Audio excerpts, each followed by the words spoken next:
స్థాపనకు ఎదుగుదలకు కారణమైంది ఆ ఒక్క మాట.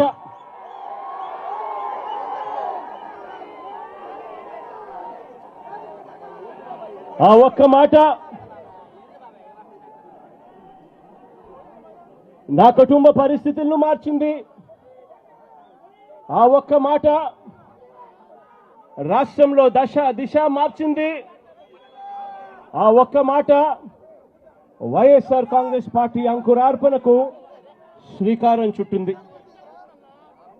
విలువలతో కూడిన రాజకీయాలు మర్చిపోయి ఉన్న పరిస్థితుల మధ్య విలువలు, విశ్వసనీయత అన్న పదాలకు అర్థం చెబుతూ వైఎస్ఆర్ కాంగ్రెస్ పార్టీ పుట్టుక, ఆ తర్వాత ఎదుగుదల కొనసాగింది. ఈరోజు కూడా నేను ఒకటే చెప్తా ఉన్నాను. ఈరోజు వైఎస్ఆర్ కాంగ్రెస్ పార్టీ అన్నది ఒక్క జగన్ది కాదు. ఈరోజు వైఎస్ఆర్ కాంగ్రెస్ పార్టీ అన్నది కొన్ని కోట్ల మంది వైఎస్ఆర్సీపీ